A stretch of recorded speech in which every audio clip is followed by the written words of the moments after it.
आज पोलैंड की राजधानी वॉर्सो में पीएम मोदी का सेरेमोनियल वेलकम हुआ।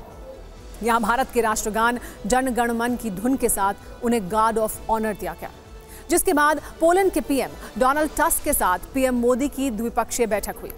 शाम को पोलैंड के राष्ट्रपति आंद्रेस डूडा से उनकी मुलाकात के बाद पीएम मोदी यूक्रेन के लिए रवाना हुए।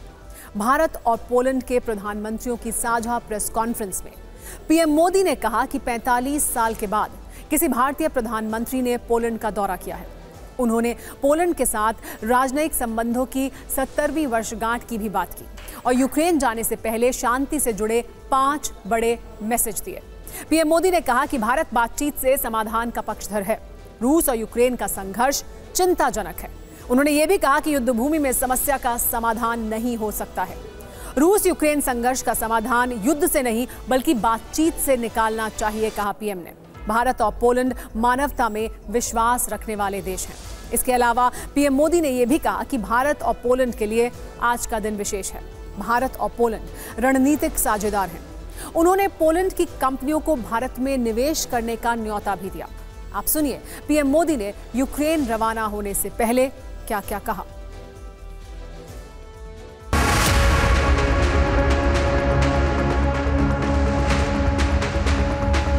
यूक्रेन और पश्चिम एशिया में चल रहे संघर्ष हम सभी के लिए गहरी चिंता का विषय है।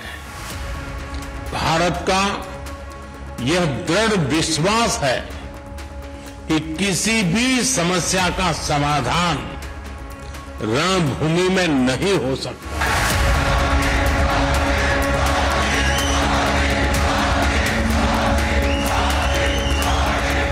किसी भी संकट में मासूम लोगों की जान की हानि पूरी मानवता के लिए सबसे बड़ी चुनौती बन गई है।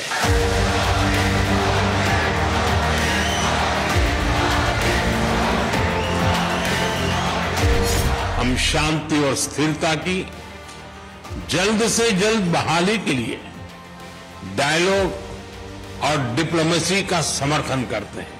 भारत अपने मित्र देशों के साथ मिलकर हर संभव सहयोग देने के लिए तैयार है।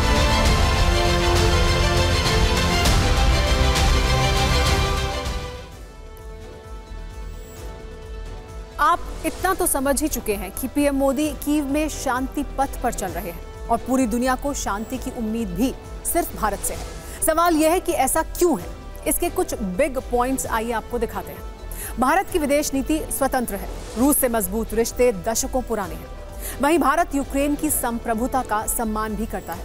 पीएम मोदी दुनिया के उन चुनिंदा वर्ल्ड लीडर्स में से हैं जिनके लिए रूस और यूक्रेन दोनों ने संवाद का दरवाजा खोला हुआ है। रूस और यूक्रेन के बीच युद्ध छिड़ने के बाद भी पीएम मोदी लगातार युद्ध के खिलाफ ही रहे हैं। उन्होंने दुनिया के तमाम मंचों पर शांति और संवाद का ही पक्ष लिया है। रूस और पोलैंड के बाद अब माना जा रहा है कि यूक्रेन में भी इसी शांति और संवाद का संदेश पीएम मोदी राष्ट्रपति ज़ेलेंस्की को देंगे। सबसे बड़ी बात, युद्ध के माहौल में पीएम मोदी की कोशिशों पर दुनिया को भरोसा है। इसके संकेत अमेरिका से भी मिले हैं। अमेरिकी उप विदेश मंत्री रिचर्ड आर वर्मा ने बयान दिया है कि अमेरिका पीएम मोदी के यूक्रेन दौरे से बहुत खुश है। अमेरिका की नजर में ये एक महत्वपूर्ण यात्रा है। अमेरिका पीएम मोदी की उन पिछली टिप्पणियों की भी सराहना करता है जिनमें उन्होंने कई बार कहा है कि ये युग युद्ध का नहीं है और शांति से ही समाधान निकाला जा सकता है। पीएम मोदी कल जब कीव पहुंचेंगे तो वो इसी शांति मंत्र को बातचीत की टेबल पर रखेंगे। ज़ेलेंस्की से भी कहेंगे कि बम, बंदूक और गोली से समस्या का हल नहीं निकलता।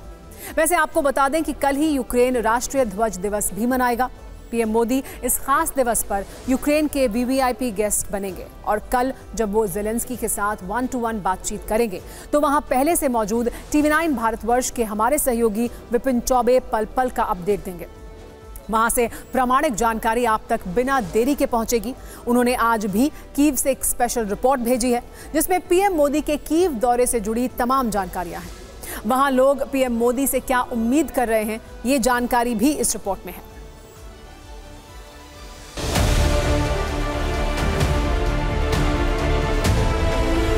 आपको अब जो तस्वीरें दिखा रहे हैं ये यूक्रेन की राजधानी कीव की तस्वीरें हैं। इसी होटल में प्रधानमंत्री को रुकना है और ट्रेन से आने के बाद लगभग 6 घंटे का वक्त वो यूक्रेन की राजधानी कीव में गुजारेंगे और इस दौरान यूक्रेन के प्रेसिडेंट वोलोदिमीर ज़ेलेंस्की से उनकी मुलाकात भी होनी है। इस दौरान जिन जगहों पर वो जाने वाले हैं और जिस जगह से अपने दिन की यूक्रेन में शुरुआत करने वाले हैं वो जगह है यूक्रेन की राजधानी कीव का ये महात्मा गांधी मेमोरियल, जिसने पूरी दुनिया को अहिंसा और शांति का संदेश दिया। और आज की तारीख में यूक्रेन और रशिया के बीच जिस शांति की उम्मीद भारत के प्रधानमंत्री को स्थापित करवाने की जा रही है उसके दिन की शुरुआत यहीं से होनी है। प्रधानमंत्री नरेंद्र मोदी इस पार्क के इस स्टैचू पर आएंगे, यहाँ श्रद्धा सुमन अर्पित करेंगे। हमारे प्रधानमंत्री जी जब यहाँ आएंगे तो सबसे पहली बात तो यही चाहेंगे हम लोग कि ये युद्ध पे विराम लगे। जब ये लग जाएगा, ये तो पूरी दुनिया चाह रहा है और यहाँ पे रहने वाले भारतीय, हमारा भी सबसे पहली चाहत यही है। अगर ये हो जाता है तो बाकी सारी चीजें अपने आप अपनी तरफ खींच लेंगी। अभी एक विश्व गुरु हैं हमारे, पूरे विश्व में एक वही ऐसी छवि रखते हैं जिनकी बात कोई सुनेगा और उस पर गौर करके आगे अमल करेगा, इसीलिए ऐसा लगता है सबको।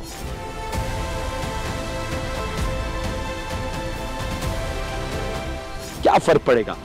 ऐसा जी, जैसे मोदी जी ने वहाँ पर जाकर रशिया में पुतिन साहब को मतलब खुल्लम खुला बोल दिया था कि ये वॉर का टाइम नहीं है, और इस बार भी जब वो वहाँ पर गए थे तो यहाँ पर बम गिरा था एक हॉस्पिटल के ऊपर। उन्होंने वहाँ पर उनको ये भी बोल दिया था कि बच्चों के ऊपर जब ये हादसा होता है तो सबसे ज़्यादा दुख होता है। तो वो ऐसी शख्सियत हैं कि उनके पास मतलब वो सब कुछ बोल सकते हैं और कोई उनका बात का बुरा नहीं मानता, क्योंकि सबके साथ उनके बहुत अच्छे रिलेशन हैं।